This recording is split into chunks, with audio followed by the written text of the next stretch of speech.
Hello there. Welcome to part 5 of where I'm reading Hound of the Baskervilles. Today is the 19th of May 2021. I'm continuing with from chapter 13 of this story. I'll give everyone a chance to come to this stream.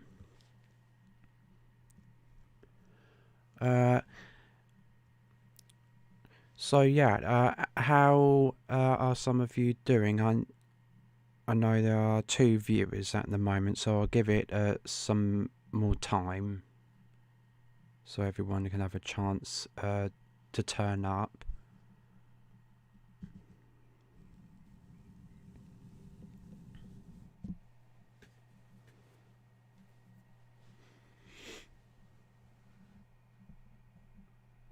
Hi Debbie Fode, I'm happy that you have arrived.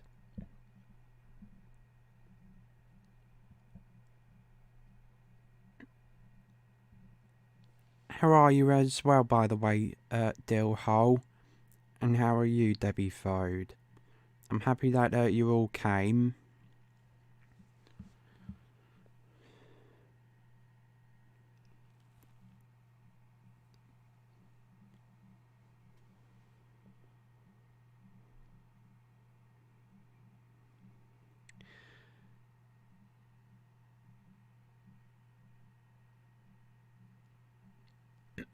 Excuse me.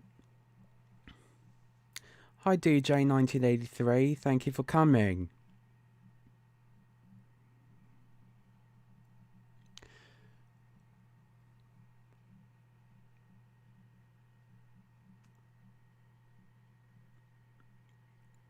Alright, I shall continue reading in a couple of minutes.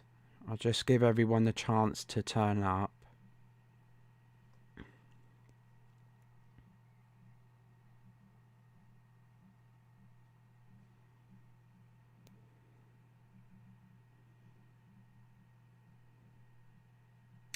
Oh wow, that's great, Debbie Fode. I'm really happy to know that. Oh, good for you. Good for you, Debbie Fode. Thank you, DJ 1983. I'm very happy that you find it nice to be here. That's what I like it to be. Just where it's all calm, all social, and where we can have a laugh.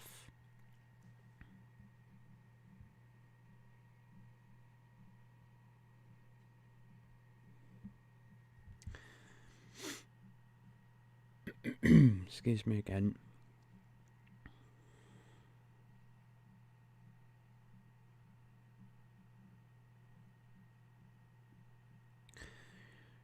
Alright then, I shall read the rest of the story of the Hound of the Baskervilles. And please like, share my channel and subscribe. And yeah, do let everyone else know about my channel. Hi Katerina, hello, happy that you're here.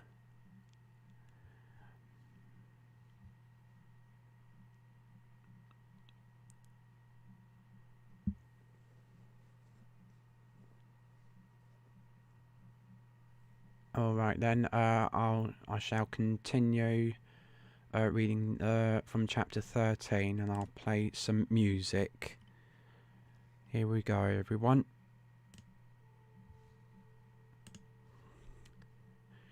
Chapter 13, Fixing the Nets. Sir Henry was more pleased than surprised to see Sherlock Holmes, for he had for some days been expecting that recent events would bring him down from London. He did raise his eyebrows, however, when he found that my friend had neither any luggage nor any explanations for its absence. Between us, we soon supplied his wants, and then over a belated supper we explained to the baronet as much of our experience as it seemed desirable that he should know. But first I had the unpleasant duty of breaking the news to Barrymore and his wife. To him it may have been an unmitigated relief, but she wept bitterly in her apron. To all the world he was the man of violence, half animal and half demon, but to her he always remained the little wilful boy of her own girlhood, the child who had clung to her hand.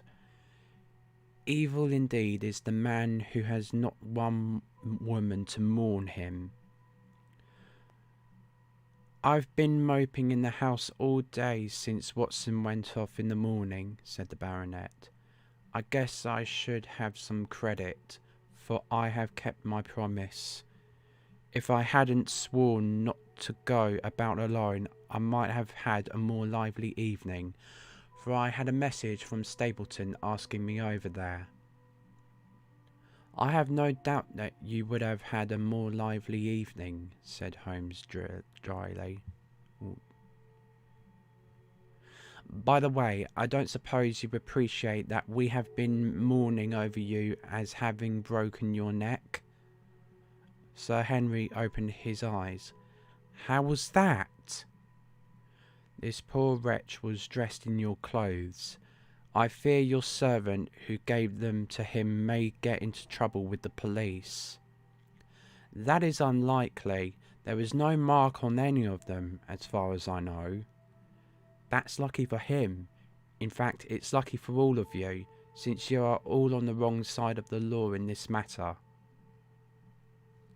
I am not sure that as a conscientious detective, my first duty is not to arrest the whole household.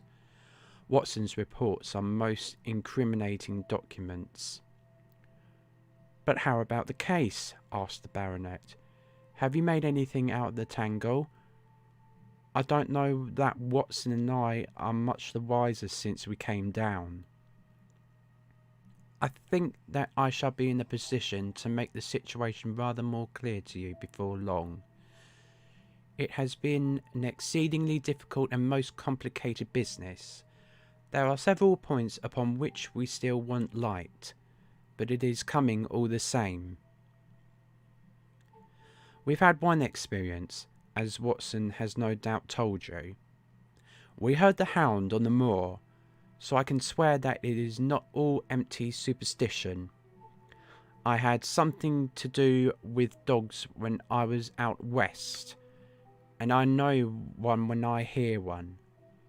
If you can muzzle that one and put him on the chain, I'll be ready to swear you are the greatest detective of all time."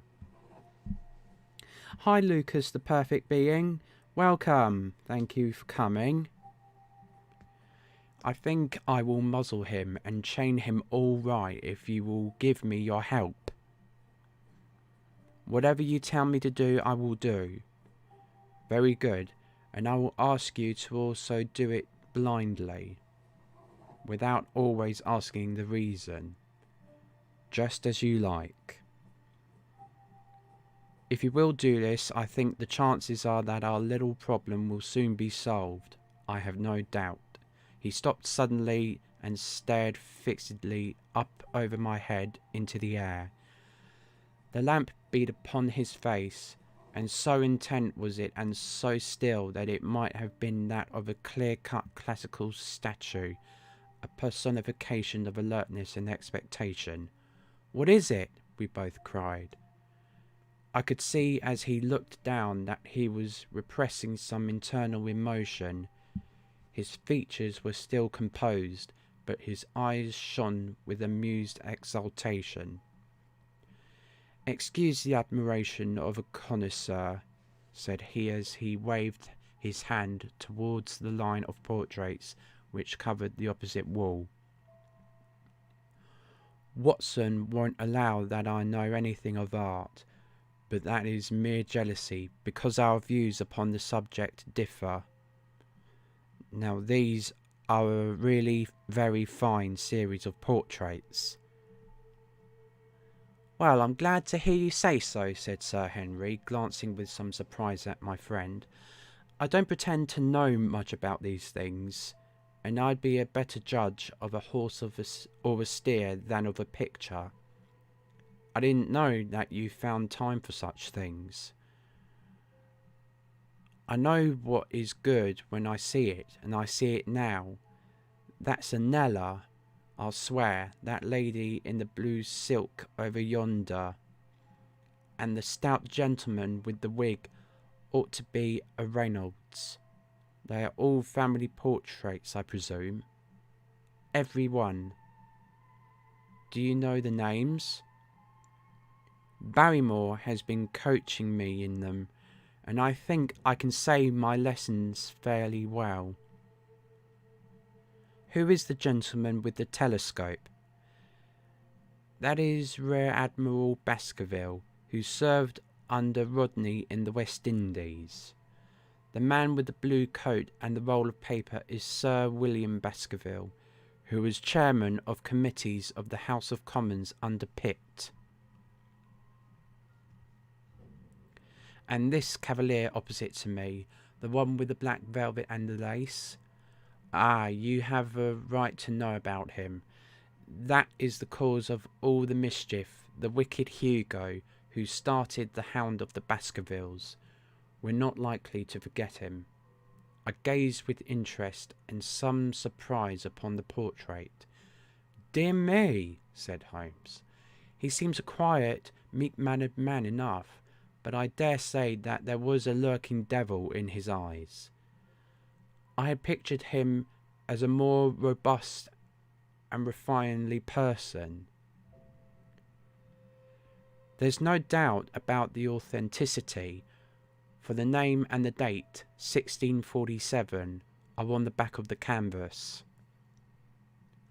Holmes said little more, but the picture of the old roisterer seemed to have a fascination for him, and his eyes were continually fixed upon it during supper. It was not until later, when Sir Henry had gone to his room, that I was able to follow the trend of his thoughts. He led me back into the banqueting hall, his bedroom candle in his hand, and he held it up against the time-stained portrait on the wall. Hi, Joshua. Thank you for coming. Happy you've joined. Do you see anything there? I looked at the broad plumed hat, the curling lovelocks, the white lace collar, and the straight, severe face which was framed between them. It was not a brutal countenance, but it was prim, hard, and stern, with a firm-set, thin-lipped mouth and a coldly intolerant eye.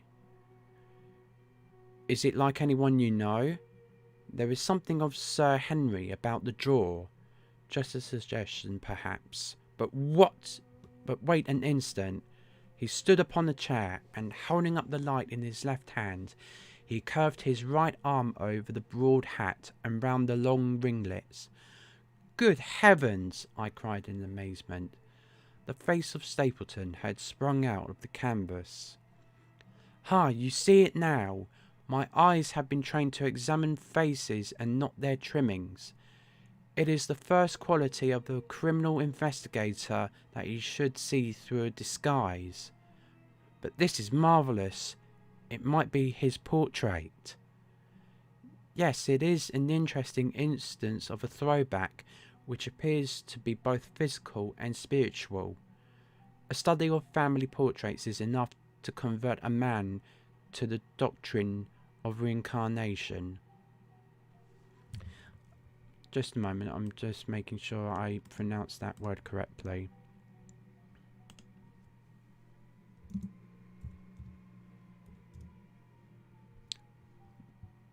Yeah, okay. Doctrine of reincarnation. The fellow is a Baskerville, that is evident, with designs upon the succession. Exactly. This chance of the picture has supplied us with one of our most obvious missing links. We have him, Watson, we have him, and I dare swear that before tomorrow night he will be fluttering in our net as helpless as one of his own butterflies. A pin, a cork, and a card, and we add him to the Baker Street collection. He burst into one of his rare fits of laughter as he turned away from the picture. I have not heard him laugh often, and it has always boded ill to somebody. I was up betimes in the morning, but Holmes was afoot earlier still, for I saw him as I dressed coming up the drive. "Yes, we should have a full day today," he remarked, and he rubbed his hands with the joy of action. "The nets are all in place, and the drag is about to begin. We'll know before the day is out whether we have caught our big lean-jawed pike or whether he has got through the meshes." "Have you been on the moor already?" "I have sent a report from Grimpen to Princetown as to the death of Selden. I think I can promise that none of you will be troubled in the matter. And I have also communicated with my faithful Cartwright, who would certainly have pined away at the door of my hut, as a dog does at his master's grave, if I had not set his mind at rest about my safety."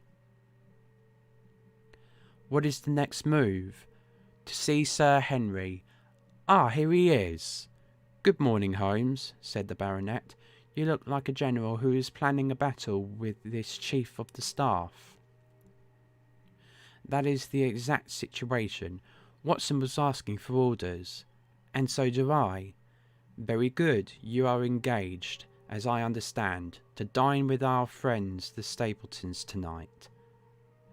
I hope that you will come also. They are very hospitable people, and I am sure that they would be very glad to see you. I fear that Watson and I must go to London." "To London?" "Yes, I think that we should be more useful there at the present juncture." The baronet's face perceptibly lengthened. "I hoped that you were going to see me through this business. The hall and the moor are not very pleasant places when one is alone." "My dear fellow, you must trust me implicitly and do exactly what I tell you. You can tell your friends that we should have been happy to have come with you, but that urgent business required us to be in town. We hope very soon to return to Devonshire. Will you remember to give them that message, if you insist upon it? There is no alternative, I assure you." I saw by the baronet's clouded brow that he was deeply hurt by what he regarded as our desertion. "When do you desire to go?" he asked coldly. "Immediately after breakfast. We will drive in to Coombe Tracey, but Watson will leave his things as a pledge that he will come back to you. Watson, you will send a note to Stapleton to tell him that you regret that you cannot come." "I have a good mind to go to London with you," said the baronet. "Why should I stay here alone?" "Because it is your post of duty. Because you gave me your word that you will do as you were told, and I tell you to stay." "All right then, I'll stay." "One more direction. I wish you to drive to Merrypit House. Send back your trap, however, and let them know that you intend to walk home." "To walk across the moor?" "Yes." "But that is the very thing which you have so often cautioned me not to do." "This time you may do it with safety. If I had not every confidence in your nerve and courage, I would not suggest it. But it is essential that you should do it. Then I will do it. And as you value your life, do not go across the moor in any direction save along the straight path which leads from Merrypit House to the Grimpen Road, and is your natural way home, I will do just what you say.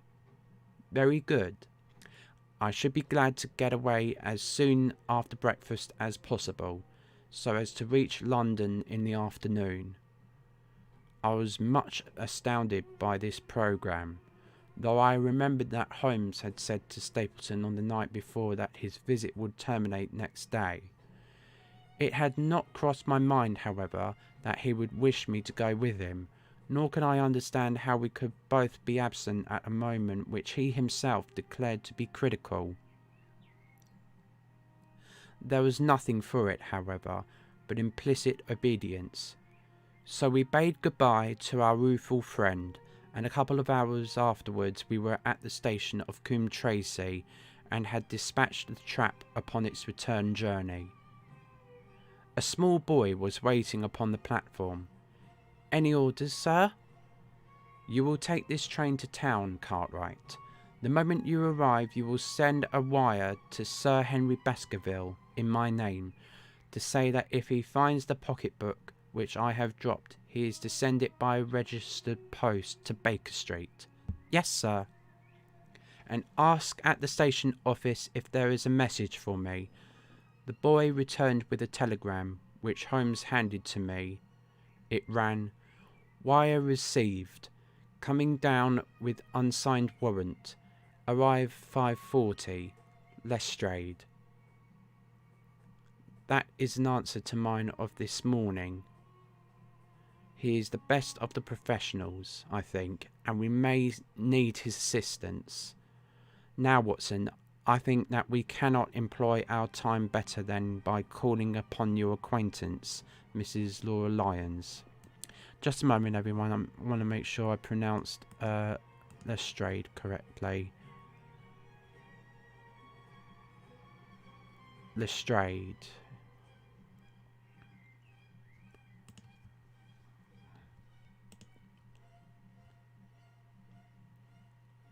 Oh, no.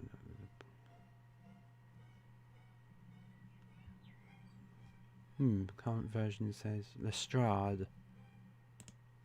Okay.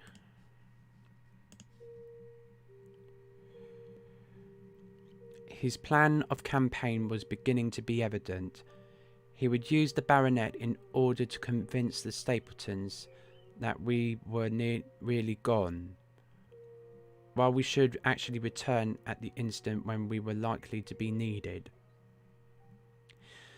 That telegram from London, if mentioned by Sir Henry to the Stapletons, must remove the last suspicions from their minds.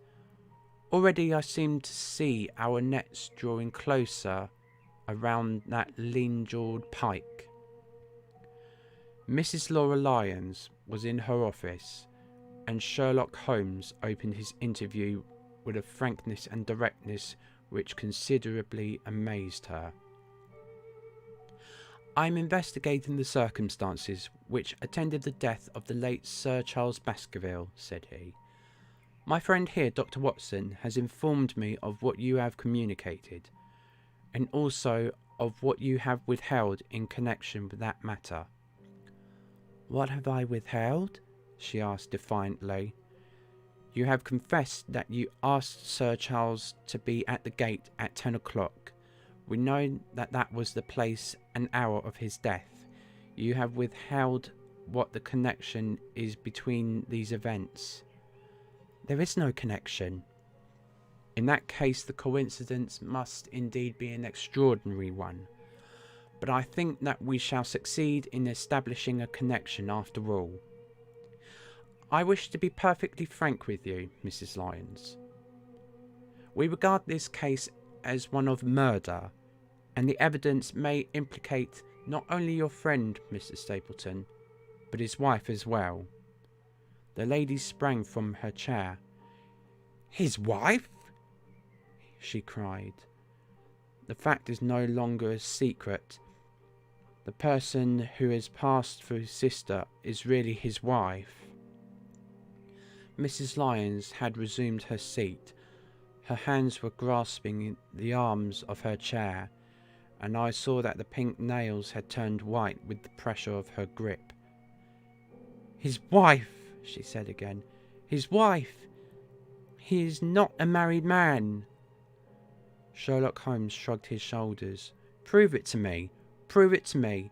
And if you can, do so. The fierce flash of her eyes said more than any words. I have come prepared to do so, said Holmes, drawing several papers from his pocket. Here is a photograph of the couple taken in York 4 years ago. It is endorsed Mr. and Mrs. Vandeleur, but you will have no difficulty in recognising him, and her also, if you know her by sight. Here are 3 written descriptions by trustworthy witnesses of Mr. and Mrs. Vandeleur, who at that time kept St. Oliver's private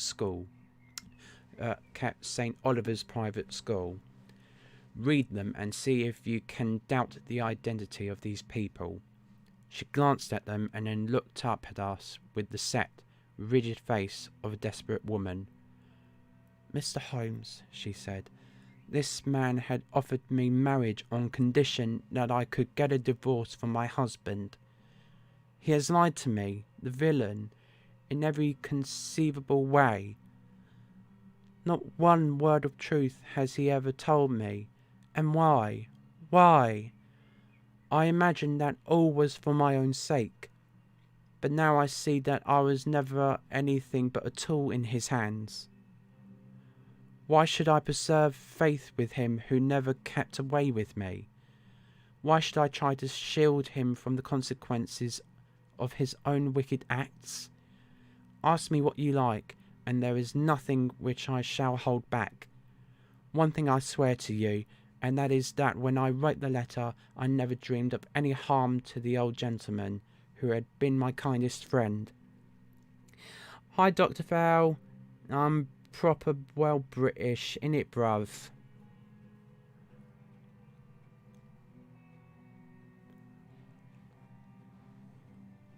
I'm a Cockney all the way from the East End, mate, innit? Right, let's see.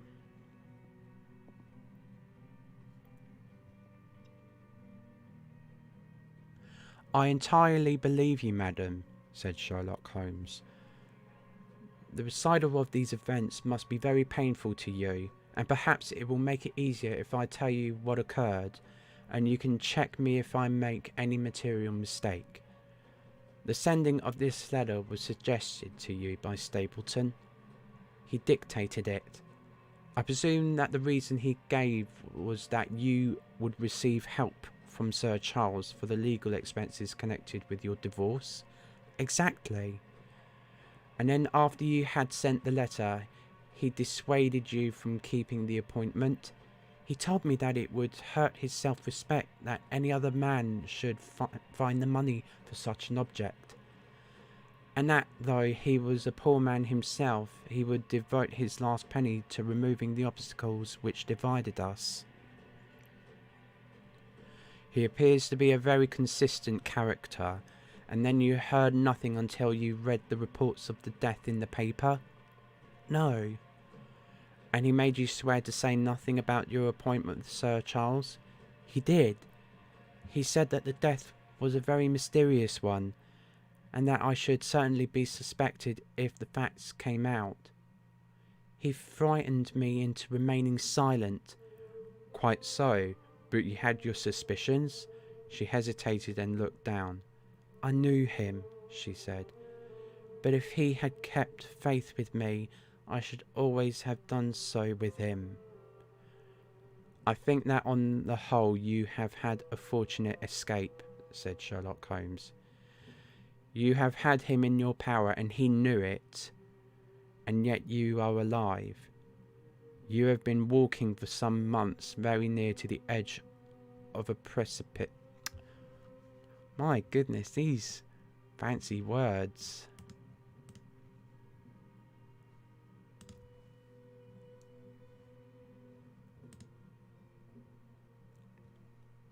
Precipice. Very near to the edge of a precipice. We must wish you a good morning now, Mrs. Lyons, and it is possible that you will very shortly hear from us again.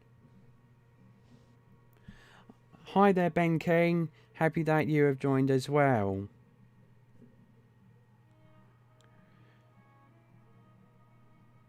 Our case becomes rounded off, and difficulty after difficulty thins away in front of us, said Holmes as we stood waiting for the arrival of the express from town. I shall soon be in the position of being able to put into a single connected narrative. I looked at this the last time and now I've forgotten how this is pronounced.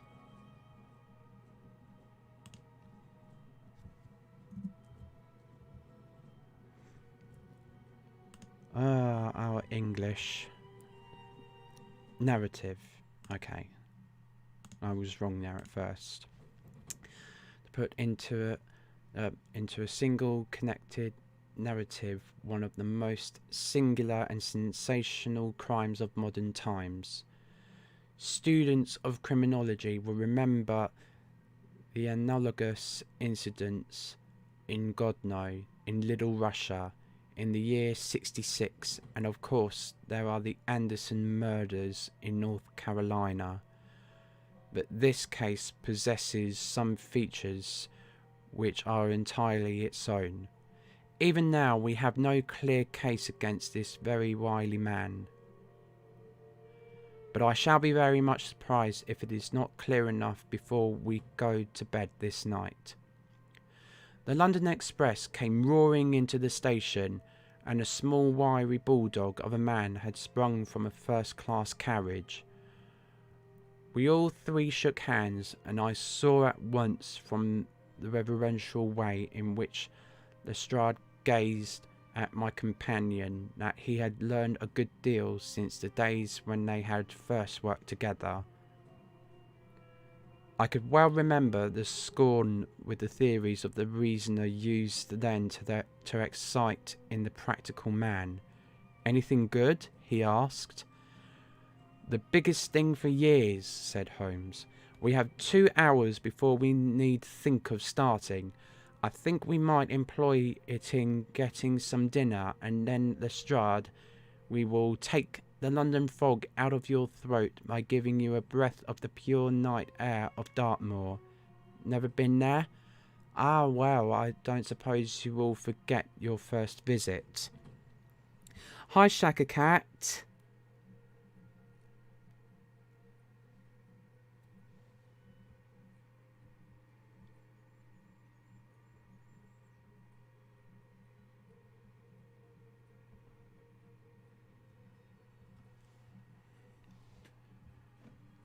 Blabbermouth in his room today, Shaka Cat. Alright, Chapter 14. The Hound of the Baskervilles. One of Sherlock Holmes's defects, if indeed one may call it a defect, was that he was exceedingly loath to communicate his full plans to any other person until the instant of their fulfilment. Just give me a moment. I just want to get a proper definite pronunciation of how Lestrade should be pronounced.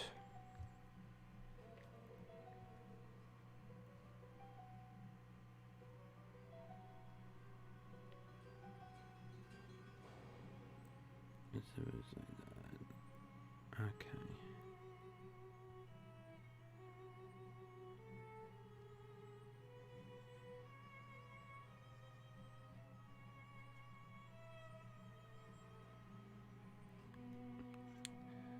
Okay then, that's fine.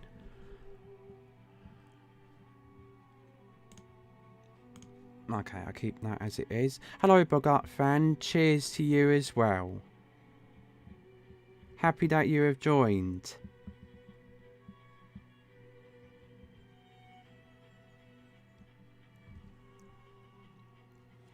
Right.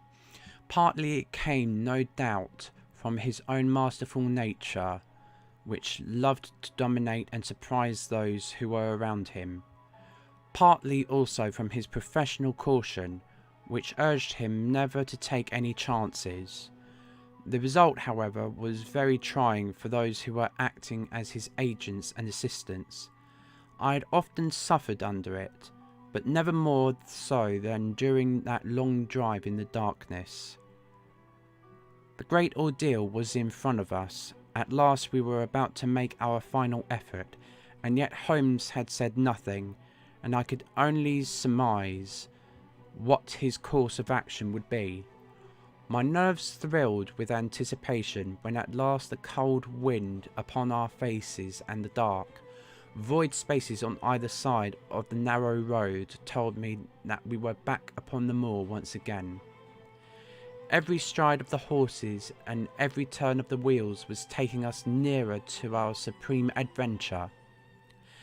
Our conversation was hampered by the presence of the driver of the hired wagonette, so that we were forced to talk of trivial matters when our nerves were tense with emotion and anticipation. It was a relief to me, after that unnatural restraint, when we at last passed Franklin's house and knew that we were drawing near to the hall and to the scene of action. We did not drive up the door, but got down near the gate of the avenue. The wagonette was paid off and ordered to return to Coombe Tracey forthwith, while we started to walk to Merrypit House. Take care, Dr. Fell. Oh dear. Punjabi Munda. Take care. You take it easy. Make sure you have those headache tablets near you when you need them.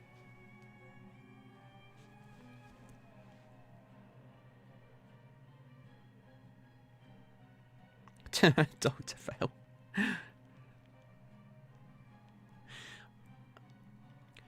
Are you armed, Lestrade? The little detective smiled. As long as I have my trousers, I have a hip pocket, and as long as I have my hip pocket, I have something in it. Good.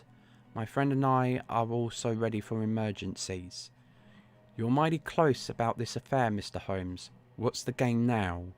A waiting game.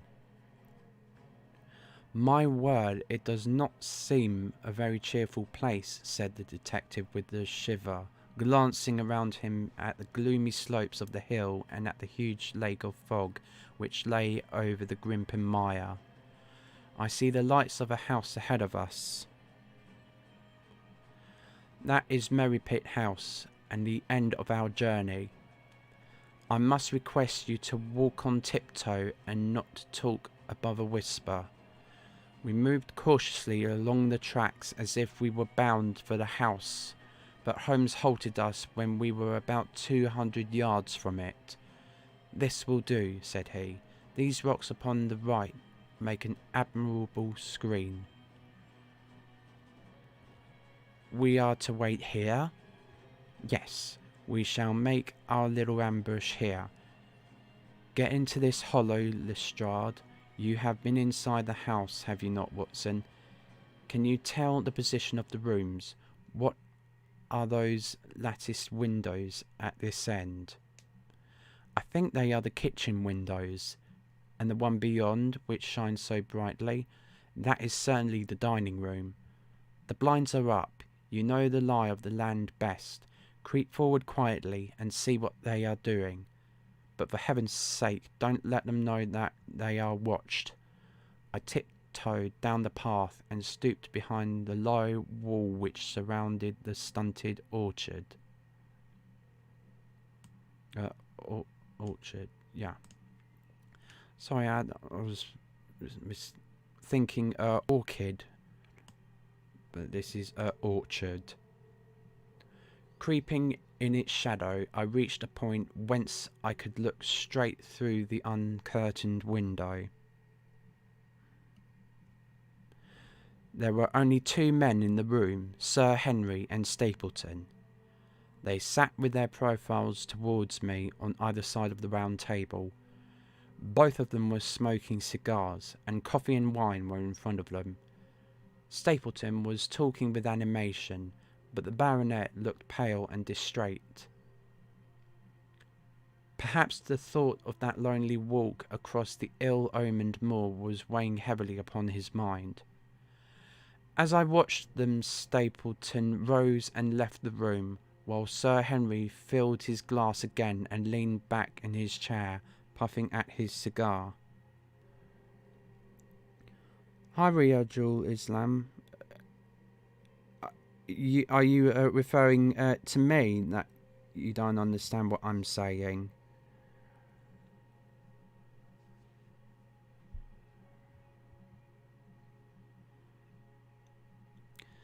I heard the creak of a door and the crisp sound of boots upon gravel. The steps passed along the path on the other side of the wall under which I crouched. Looking over, I saw the naturalist pause at the door of an outhouse in the corner of the orchard. A key turned in a lock, and as he passed in there was a curious scuffling noise from within. He was only a minute or so inside, and then I heard the key turn once more and he passed me and re-entered the house.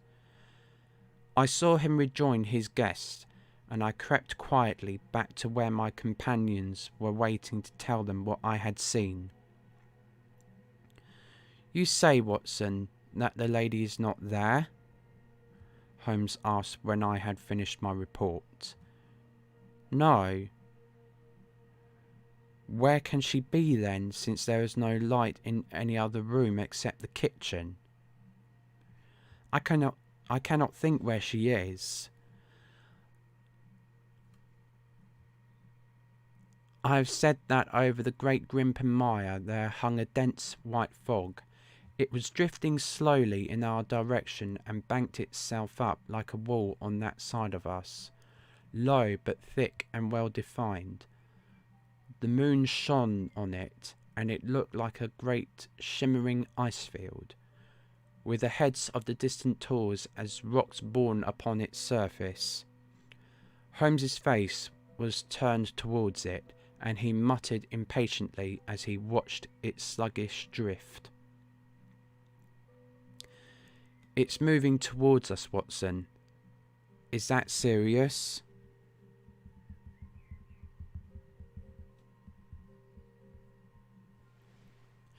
Very serious indeed. The one thing upon earth which could have disarranged my plans. He can't be very long now. It is already 10 o'clock. Our success and even his life may depend on his coming out before the fog is over the path. The night was clear and fine above us. The stars shone cold and bright, while a half-moon bathed the whole scene in a soft, uncertain light. I know that other times this is pronounced bathed, while a half-moon bathed the whole scene in a soft, uncertain light. Thank you for confirming. Much appreciated. Before us lay the dark bulk of the house, its serrated roof and bristling chimneys hard outlined against the silver-spangled sky. Broad bars of golden light from the lower windows stretched across the orchard and the moor. One of them was suddenly shut off. The servants had left the kitchen. There only remained the lamp in the dining room, where the two men, the murderous host and the unconscious guest, still chatted over the cigars. Every minute that white woolly plain which covered one half of the moor was drifting closer and closer to the house. Already the first thin wisps of it were curling across the golden square of the lighted window. The farther wall of the orchard was already invisible, and the trees were standing out of a swirl of white vapour. As we watched it, the fog wreaths came crawling round both corners of the house and rolled slowly into one dense bank on which the upper floor and the roof floated like a strange ship upon a shadowy sea. Holmes struck his hand passionately upon the rock in front of us and stamped his feet in his impatience. If he isn't out in a quarter of an hour, the path will be covered. In half an hour, we won't be able to see our hands in front of us.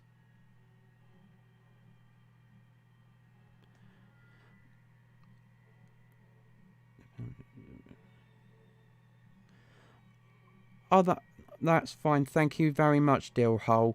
I know that word bathed, it can be pronounced depending on like sunbathing or like a kitten bathing itself, if that makes sense. Thank you, by the way, Dillhole, Shaka Cat, Bogart fan, and Ben King. You've enjoyed Sir Arthur. You might like Hemingway and Chekhov. I think I know Hemingway. I might have read one of their books before. I shall check on that.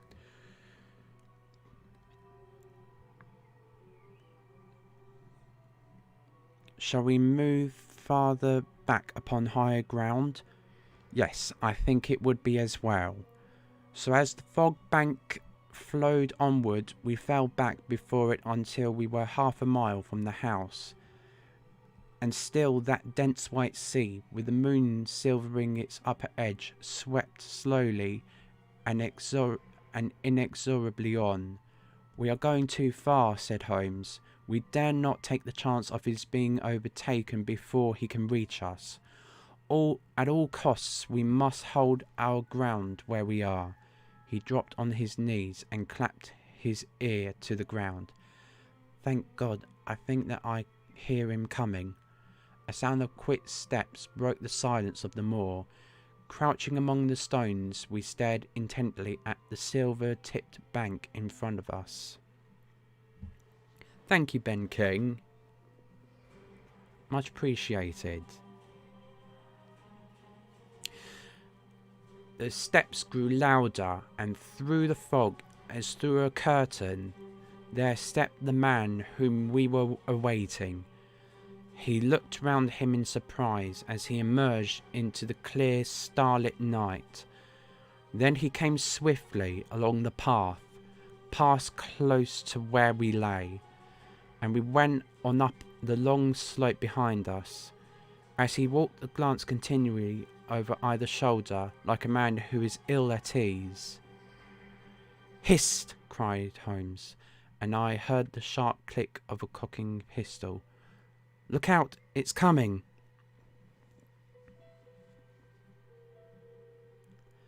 There was a thin, crisp, continuous patter from somewhere in the heart of that crawling bank.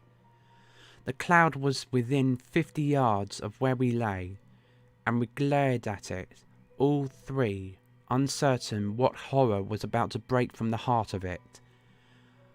I was at Holmes's elbow, and I glanced for an instant at his face. It was pale and exultant, his eyes shining brightly in the moonlight.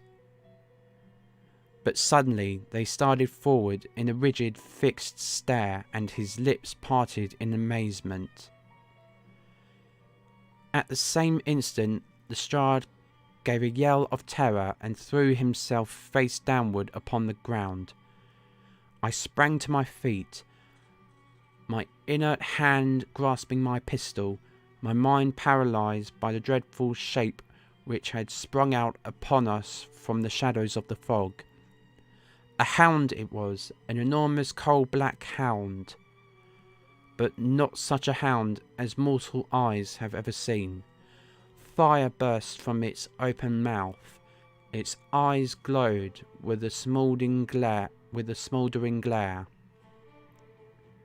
Its muzzle and hackles and dewlap were outlined in flickering flame. Never in the delirious dream of a disordered brain could anything more savage, more appalling, more hellish be conceived than that dark form and savage face which broke upon us out of the wall of fog.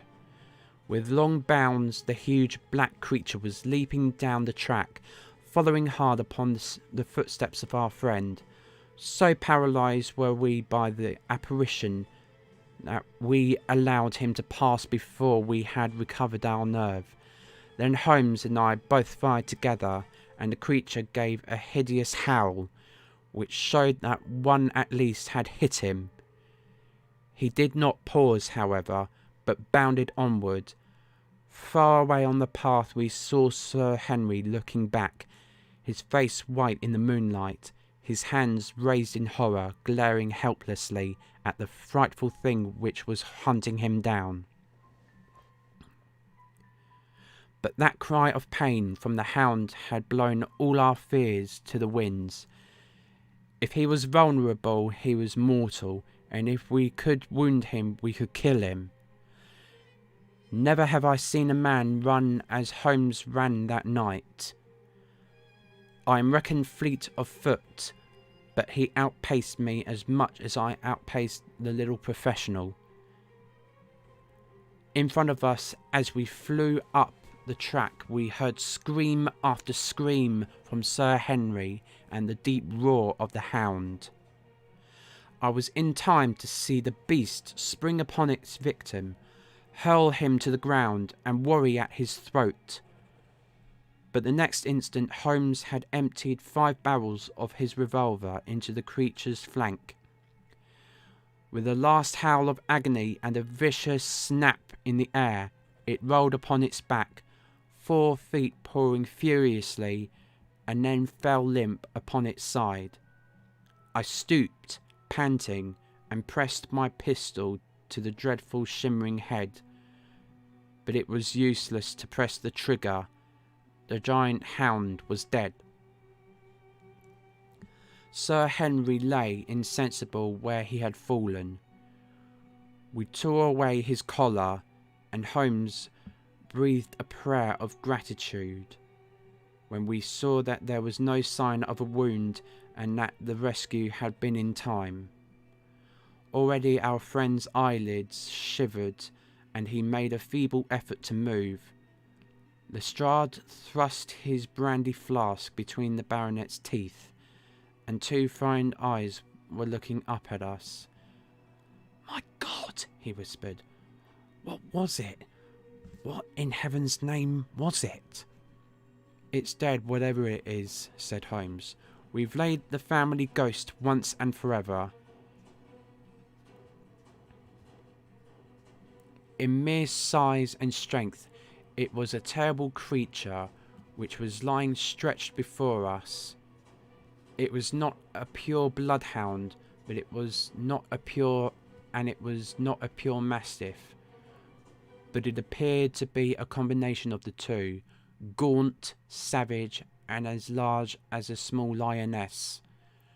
Even now, in the stillness of death, the huge jaws seemed to be dripping with a bluish flame, and the small, deep-set, cruel eyes were ringed with fire. I placed my hand upon the glowing muzzle, and as I held them up, my own fingers smouldered and gleamed in the darkness. "Phosphorus," I said. "A cunning preparation of it," said Holmes, sniffing at the dead animal. "There is no smell which might have interfered with his power of scent. We owe you a deep apology, Sir Henry, for having exposed you to this fright. I was prepared for a hound, but not for such a creature as this, and the fog gave us little time to receive him. You have saved my life, having first endangered it. Are you strong enough to stand? Give me another mouthful of that brandy, and I shall be ready for anything. So, now if you will help me up, what do you propose to do?" Bet that revolver was empty because all he had was 5 shots in the first place. Probably. Yeah. To leave you here, you are not fit for further adventures tonight. If you will wait, one or other of us will go back with you to the hall. He tried to stagger to his feet, but he was still ghastly pale and trembling in every limb. We helped him to a rock, where he sat shivering with his face buried in his hands. "We must leave you now," said Holmes. "The rest of our work must be done, and every moment is of importance. We have our case, and now we only want our man. It's 1,000 to 1 against our finding him at the house," he continued as we retraced our steps swiftly down the path. "Those shots must have told him that the game was up. We were some distance off, and this fog may have deadened them. He followed the hound to call him off, of that you may be certain. No, he's gone by this time, but we'll search the house and make sure." The front door was open, so we rushed in and hurried from room to room, to the amazement of a doddering old manservant who met us in the passage. There was no light save in the dining room, but Holmes caught up the lamp and left no corner of the house unexplored. No sign could we see of the man whom we were chasing. On the upper floor, however, one of the bedroom doors was locked. Pow! "There's someone in there," cried Lestrade. "I can hear a movement. Open this door." A faint moaning and rustling came from within. Holmes struck the door just over the lock with the flat of his foot and flew it open. Pistol in hand, we all three rushed into the room. But there was no sign within it of that desperate and defiant villain whom we expected to see. Instead, we were faced by an object so strange and so unexpected that we stood for a moment staring at it in amazement. The room had been fashioned into a small museum, and the walls were lined by a number of glass-topped cases full of that collection of butterflies and moths the formation of which had been the relaxation of this complex and dangerous man. In the centre of this room there was an upright beam, which had been placed at some period as a support for the old worm-eaten bulk of timber which spanned the roof. To this post a figure was tied, so swathed and muffled in the sheets which had been used to secure it that one could not for the moment tell whether it was that of a man or a woman. One towel passed round the throat and was secured at the back of the pillar. Another covered the lower part of the face, and over it two dark eyes full of grief and shame and a dreadful questioning, stared back at us. In a minute we had torn off the gag, unswathed the bonds, and Mrs. Stapleton sank upon the floor in front of us. As her beautiful head fell upon her chest, I saw the clear red wheel of a whiplash across her neck. "The brute!" cried Holmes. "Here, Lestrade, your brandy bottle. Put her in the chair. She has fainted from ill usage and exhaustion." She opened her eyes again. "Is he safe?" she asked. "Has he escaped?" "He cannot escape us, madam." No, I did not mean my husband, Sir Henry. Is he safe?" "Yes." "And the hound?" "It is dead." She gave a long sigh of satisfaction. Thank God. Oh, this villain. See how he has treated me." She shot her arms out of her sleeves, and we saw with horror that they were all mottled with bruises. "But this is nothing. It is my mind and soul that he is tortured and defiled.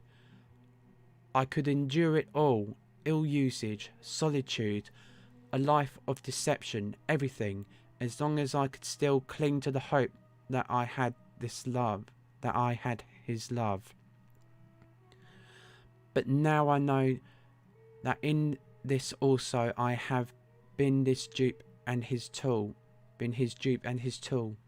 She broke into passionate sobbing as she spoke. You bear him no good will, madam, said Holmes. Tell us then where we shall find him. If you have ever aided him in evil, help us now and so atone. There is but one place where he can have fled, she answered. There is an old tin mine on an island in the heart of the mire. It was there that he kept his hound, and there also he had made preparations so that he might have a refuge. That is where he would fly. The fog bank lay like white wool against the window. Holmes held the lamp towards it.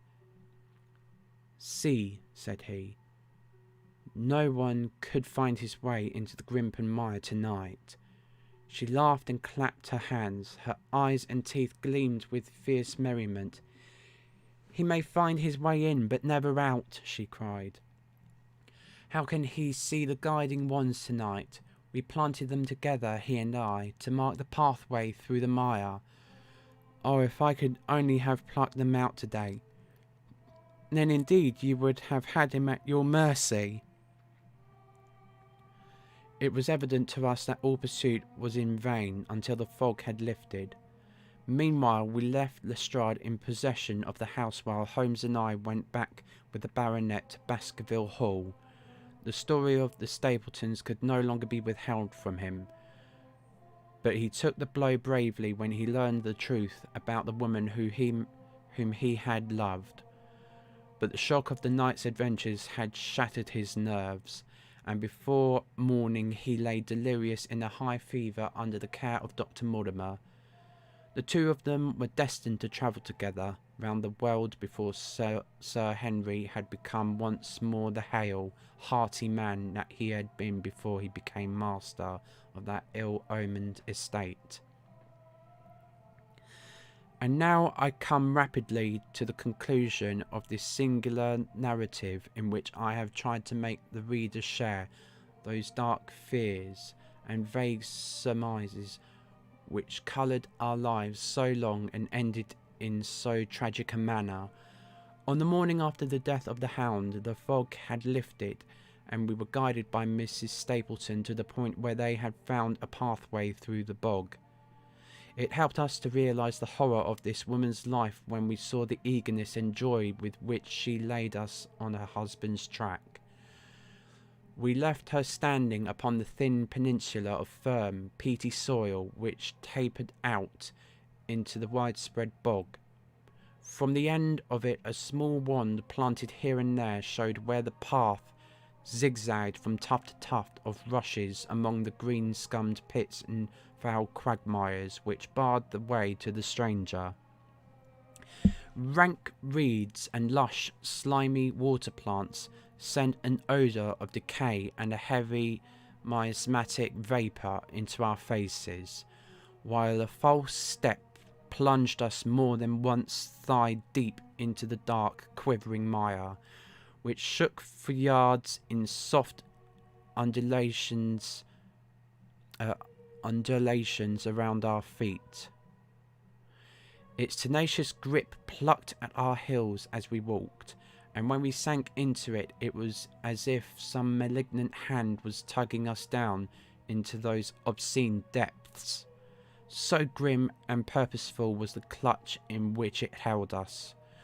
Once only we saw a trace that someone had passed that perilous way before us. From amid a tuft of cotton grass which bore it up out of the slime, some dark thing was projecting. Holmes sank to his waist as he stepped from the path to seize it. Had we not been there to drag him out, he could never have set his foot upon firm land again. He held an old black boot in the air. Myers, Toronto, was printed on the leather inside. "It is worth a mud bath," said he. "It is our friend Sir Henry's missing boot, thrown there by Stapleton in his flight." "Exactly. He retained it in his hand after using it to set the hound upon the track. He fled when he knew the game was up, still clutching it, and he held it away at this point of his flight. We know at least that he came so far in safety. But more than that, we were never destined to know, though there was much which we might surmise. There was no chance of finding footsteps in the mire, for the rising mud oozed swiftly in upon them. But as we at last reached firmer ground beyond the morass, let's see, I'm just looking at that word.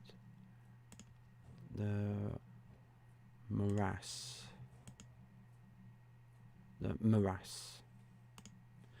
Beyond the morass, we all looked eagerly for them, but no slightest sign of them ever met our eyes. If the earth told a true story, then Stapleton never reached that island of refuge towards which he struggled through the fog upon that last night. Somewhere in the heart of the great Grimpen mire, down in the foul slime of the huge morass which had sucked him in, this cold and cruel-hearted man is forever buried. Many traces we found of him in the bog-girt island, where he had hid his savage ally.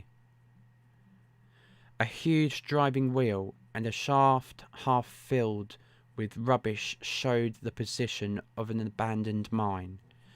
Beside it were the crumbling remains of the cottages of the miners, driven away no doubt by the foul reek of the surrounding swamp. In one of these a staple and chain with a quantity of gnawed bones showed where the animal had been confined. A skeleton with a tangle of brown hair adhering to it lay among the debris. "A dog," said Holmes. "By Jove, a curly-haired spaniel. Poor Mortimer will never see his pet again. Well, I do not know that this place contains any secret which we have not already fathomed. He could hide his hound, but he could not hush its voice, and hence came those cries which even in daylight were not pleasant to hear. On an emergency he could keep the hound in the outhouse at Merrypit, but it was always a risk, and it was only on the supreme day, which he regarded as the end of all his efforts, that he dared do it. This paste in the tin is no doubt the luminous mixture with which the creature was daubed. It was suggested, of course, by the story of the family hellhound, and by the desire to frighten old Sir Charles to death. No wonder the poor devil of a convict ran and screamed, even as our friend did, and as we ourselves might have done, when he saw such a creature bounding through the darkness of the moor upon his track. It was a cunning device, for, apart from the chance of driving your victim to his death, what peasant would venture to inquire too closely into such a creature should he get sight of it, as many have done upon the moor?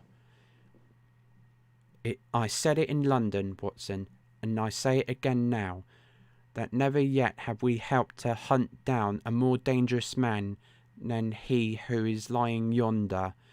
He swept his long arm towards the huge mottled expanse of green splotched bog which stretched away until it merged into the russet slopes of the moor. Okay. I know that the music has finished. I'll play it again. Chapter 15. A Retrospection. It was the end of November, and Holmes and I sat upon a raw and foggy night on either side of a blazing fire in our sitting room in Baker Street. Since the tragic upshot of our visit to Devonshire, he had been engaged in two affairs of the utmost importance, in the first of which he had exposed the atrocious conduct of Colonel Upward in connection with the famous card scandal of the Non-Peril Club, while in the second he had defended the unfortunate MME Montpensier from the charge of murder. Oh, well, I need to see what MME means.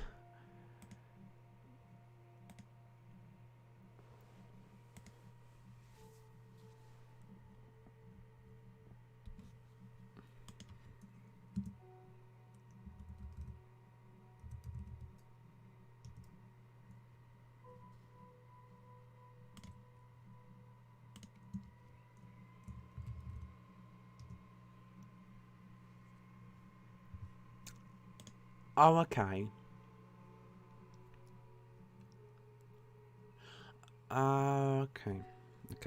Okay. That he had defended the unfortunate Madame Montpensier from the charge of murder which hung over her in connection with the death of her stepdaughter, Mademoiselle Carrère, the young lady who, as it will be remembered, was found 6 months later alive and married in New York. My friend was in excellent spirits over the success which had attended a succession of difficult and important cases, so that I was able to induce him to discuss the details of the Baskerville mystery. I had waited patiently for the opportunity, for I was aware that he would never permit cases to overlap, and that his clear and logical mind would not be drawn from its present work to dwell upon memories of the past. Sir Henry and Dr. Mortimer were, however, in London on their way to that long voyage. I know that in French it's pronounced voyage. That's how I get confused, because rarely do you say voyager in the English language. Okay. On their way to that long voyage which had been recommended for the restoration of his shattered nerves. They had called upon us that very afternoon, so that it was natural that the subject should come up for discussion. The whole course of events, said Holmes, from the point of view of the man who called himself Stapleton, was simple and direct, although to us, who had no means in the beginning of knowing the motives of his actions, and could only learn part of the facts, it all appeared exceedingly complex. I have had the advantage of 2 conversations with Mrs. Stapleton, and the case has now been so entirely cleared up that I am not aware that there is anything which has remained a secret to us. You will find a few notes upon the matter under the heading B in my indexed list of cases. Perhaps you would kindly give me a sketch of the course of events from memory. Certainly, though I cannot guarantee that I carry all the facts in my mind. Intense mental concentration has a curious way of blotting out what has passed. The barrister who has his case at his fingers' ends and is able to argue with an expert upon his own subject, finds that a week or 2 of the courts will drive it all out of his head once more. So each of my cases displaces the last, and Mademoiselle Carrère has blurred my recollection of Baskerville Hall. Tomorrow some other little problem may be submitted to my notice which will in turn dispossess the fair French lady and the infamous Upward. So far as the case of the Hound goes, however, I will give you the course of events as nearly as I can, and you will suggest anything which I may have forgotten. My inquiries show beyond all question that the family portrait did not lie, and that this fellow was indeed a Baskerville. He was the son of that Roger Baskerville, the younger brother of Sir Charles, who fled with a sinister reputation to South America, where he was said to have died unmarried. He did, as a matter of fact, marry and had one child. This fellow, whose real name is the name as his father's, he married Beryl Garcia, one of the beauties of Costa Rica, and, having purloined a considerable sum of public money, he changed his name to Vandeleur and fled to England, where he established a school in the east of Yorkshire. His reason for attempting this special line of business was that he had struck up an acquaintance with a consumptive tutor upon the voyage home, and that he had used this man's ability to make the undertaking a success. Fraser, the tutor, died, however, and the school, which had begun well, sank from disrepute into infamy. The Vandeleurs found it convenient to change their name to Stapleton, and he brought the remains of his fortune, his schemes for the future, and his taste for entomology to the south of England. I learned at the British Museum that he was recognised authority upon the subject, and that the name of Vandeleur has been permanently attached to a certain moth which he had, in his Yorkshire days, been the first to describe. We now come to that portion of his life which has proved to be of such intense interest to us. The fellow had evidently made inquiry and found that only 2 lives intervened between them and a valuable estate. When he went to Devonshire, his plans were, I believe, exceedingly hazy, but that he meant mischief from the first. It's evident from the way in which he took his wife with him in the character of his sister. The idea of using her as a decoy was clearly already in his mind, though he may not have been certain how the details of his plot were to be arranged. He meant in the end to have the estate, and he was ready to use any tool or run any risk for that end. His first act was to establish himself as near to his ancestral home as he could, and his second was to cultivate a friendship with Sir Charles Baskerville and with the neighbours. The baronet himself told him about the family hound, and so prepared the way for his own death. Stapleton, as I will continue to call him, knew that the old man's heart was weak and that a shock would kill him. So much he had learned from Dr. Mortimer. He had heard also that Sir Charles was superstitious and had taken his grim legend very seriously. His ingenious mind instantly suggested a way by which the baronet could be done to death, and yet it would be hardly possible to bring home the guilt to the real murderer. Having conceived the idea, he proceeded to carry it out with considerable finesse. An ordinary schemer would have been content to work with a savage hound. The use of artificial means to make the creature diabolical was a flash of genius upon his part. The dog he bought in London from Ross and Mangles, the dealers in Fulham Road. It was the strongest and most savage in their possession. He brought it down by the North Devon line and walked a great distance over the moor so as to get it home without exciting any remarks. He had already on his insect hunts learned to penetrate the grimpen mire, and so had found a safe hiding place for the creature.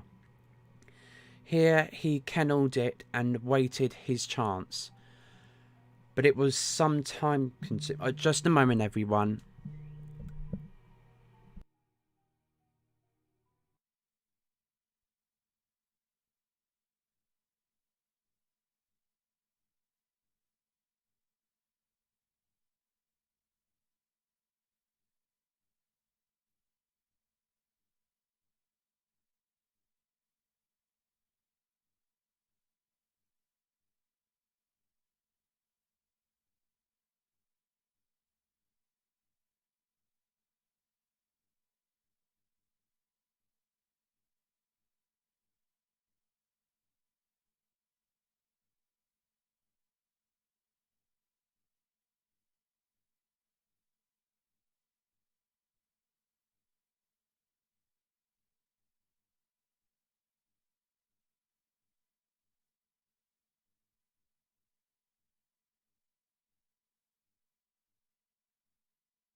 Alright, I'm back, everyone.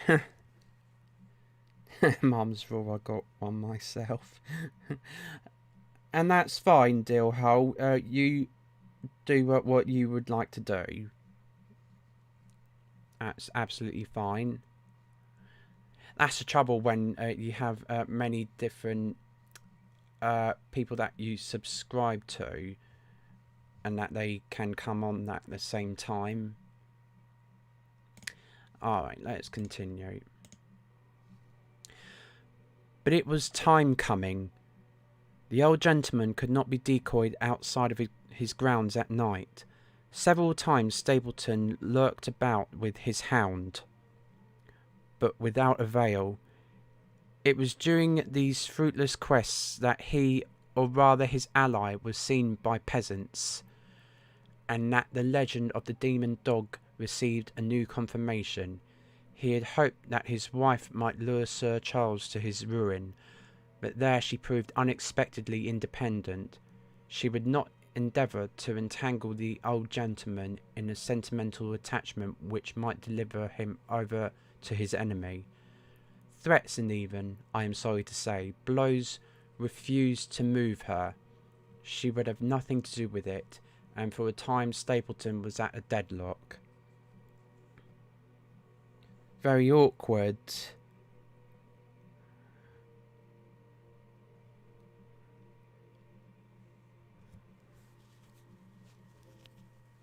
Oh yeah, that now I know what you mean. I was wondering what you're talking about. Of course, about having different people you subscribe to. Yeah, very awkward. Very awkward. He found a way out of his difficulties through the chance that Sir Charles, who had conceived a friendship for him, made him the minister of his charity in the case of this unfortunate woman, Mrs. Laura Lyons. By representing himself as a single man, he acquired complete influence over her, and he gave her to understand that in the event of her obtaining a divorce from her husband, he would marry her. His plans were suddenly brought to a head by his knowledge that Sir Charles was about to leave the hall on the advice of Dr. Mortimer, with whose opinion he himself pretended to coincide. He must act at once, or his victim might get beyond his power. He therefore put pressure on Mrs. Lyons to write this letter, imploring the old man to give her an interview on the evening before his departure for London. He then...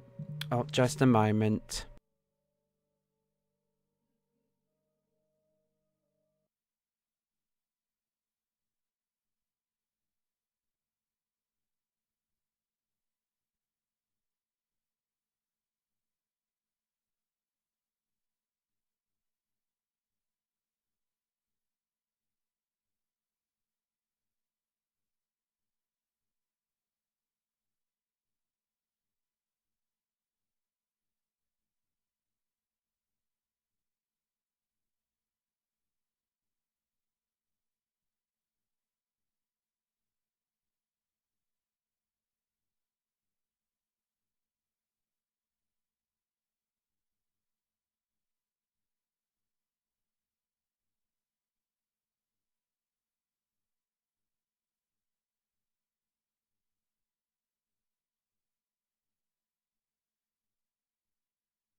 Hello, I'm back yet again.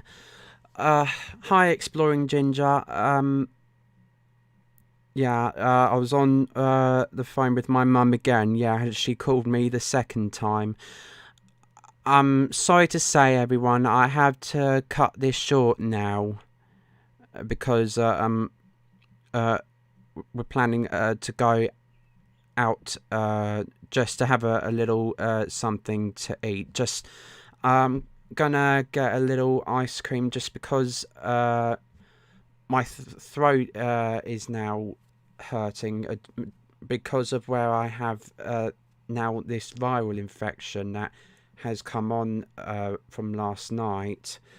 The headache is almost completely gone, but now I've got another bit of illness, which is I reckon is a viral infection, and my throat and my lymph nodes under my lower jaw are really hurting. So I thank you all for coming, and I thank you all for your patience.